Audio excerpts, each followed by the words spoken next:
सरकारों की चाहत अरबों की कमाई की है, हवाला दिया जा रहा है रोजगार का और इसके बदले बर्बाद हो रहा है लाखों जंगली जानवरों का घर। उन पक्षियों का घर जो इसी हरे भरे पेड़ों में सपना देखते हैं, जीते हैं और अपना पेट भरते हैं और इसी कुदरत को सहेजने का काम भी करते हैं। यहाँ उजाड़े जा रहे हैं वह हजारों पेड़ जो आम इंसानों को ही नहीं बल्कि उन नेताओं, व्यापारियों, नीति निर्धारकों को भी सांसें प्रदान करते हैं जिन्होंने अपने फायदे के लिए इन्हें उजाड़ने का प्लान बनाया हुआ है।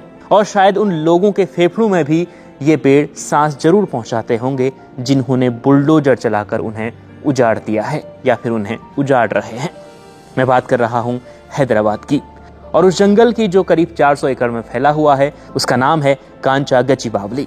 तेलंगाना की राजधानी हैदराबाद में हैदराबाद सेंट्रल यूनिवर्सिटी के पास बसे इस जंगल को हैदराबाद का लंग्स कहा जाता है।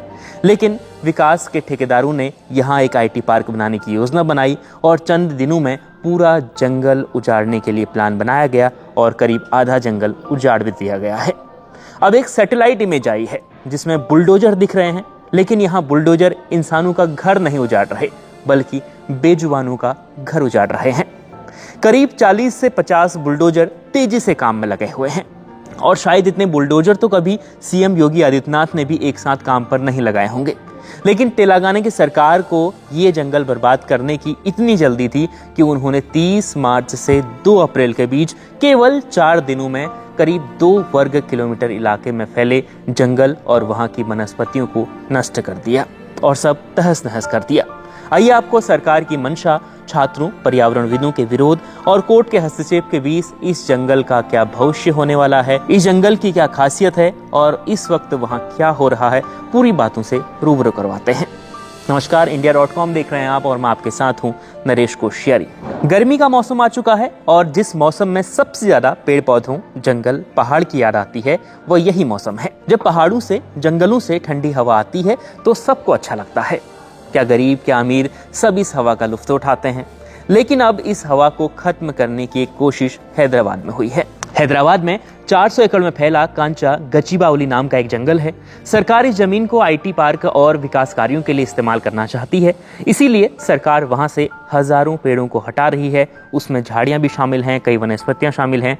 लेकिन जब सरकार यहां बुलडोजर चलाने वाली थी तो तेलंगाना में हैदराबाद केंद्रीय विश्वविद्यालय के छात्रों और पर्यावरणविदों, पर्यावरण के कार्यकर्ताओं ने इसका विरोध किया। उन्होंने ठीक वैसा ही आंदोलन किया जैसा कभी गौरा देवी ने किया था। वो पेड़ों पर लिपट गए, लेकिन आज के समय की सरकारों के आगे कहां आम इंसानों की चल पाती है। लिहाजा वहां बुलडोजर चलना शुरू हो गया, जंगल के कई हिस्से को तबाह कर दिया गया। सरकार और सिस्टम ने किसी की नहीं सुनी और हजारों जानवरों, पशु पक्षियों के आशियाने पर 40 से 50 बुलडोजर चलने लगे। सरकार ने कहा कि जमीन हमारी है और हम इसे जैसा चाहे वैसा इस्तेमाल करेंगे। लेकिन शायद तेलंगाना सरकार भूल गई थी कि सरकार मंत्री, मुख्यमंत्री या विधायकों की नहीं होती बल्कि जनता की होती है। फिर जनता पहुंच गई court, high court, supreme court और सुप्रीम कोर्ट ने बीते गुरुवार को तेलंगाना हाई कोर्ट के रजिस्ट्रार को तुरंत आदेश दिया कि वो जंगल का दौरा करें और वहां से एक रिपोर्ट बनाकर उन्हें सौंपे। साथ ही कोर्ट ने कहा कि अगले आदेश तक जंगल में कोई भी पेड़ न काटा जाए। बस लग गई रोक। 7 अप्रैल तक फिलहाल रोक लगी है, उसके बाद क्या होगा ये देखने वाली बात होगी। वहीं दूसरी तरफ तेलंगाना सरकार रोजगार, निवेश के भारी भरकम दावे कर रही है। लेकिन यह जंगल कटने से वहां 700 से ज्यादा पौधों की प्रजातियां, हजारों पेड़ और झाड़ियां खत्म हो जाएंगी। उसकी सरकार को चिंता नहीं है। इस जंगल में 237 पक्षियों की प्रजातियां रहती हैं। यहाँ चित्तीदार हिरन रहते हैं, जंगली सुअर हैं, भारतीय सितारा कछुए हैं, मॉनिटर छिपकली हैं और भारतीय रॉक पाइथन जैसे सांप पाए जाते हैं जो खत्म हो सकते हैं। इनकी चिंता तेलंगाना सरकार को नहीं है। इसके अलावा मोर भी वहाँ पाए जाते हैं। कई बहुत सुंदर सुंदर वहाँ जंगल के जो जानवर हैं वो हैं।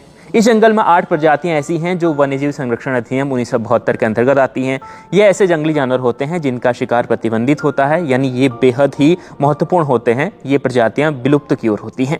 इनके अलावा इस जंगल में 2 झीलें भी हैं, मयूर झील है और बेफेलो झील है, जो विभिन्न प्रजातियों के लिए महत्वपूर्ण जल स्रोत भी है और प्रजनन स्थल के रूप में भी काम करती हैं। इस जंगल में अनोखी चट्टानें भी हैं जिसमें 2.5 अरब साल पुरानी मशरूम रॉक भी शामिल हैं। और इतना सब होने के बाद भी थोड़े बहुत फायदे के लिए तेलंगाना सरकार इस जंगल को नष्ट करने में लगी हुई है, जो बेहद दुखद है, बेहद दुखद है। आपको क्या लगता है कि सरकार की मंशा क्या है? क्या ये निजी फायदे के लिए हो रहा है या फिर तेलंगाना के विकास के लिए? कमेंट कर जरूर बताएं और वीडियो अच्छा लगा हो तो इसे लाइक शेयर जरूर करें। देखते रहिए India.com।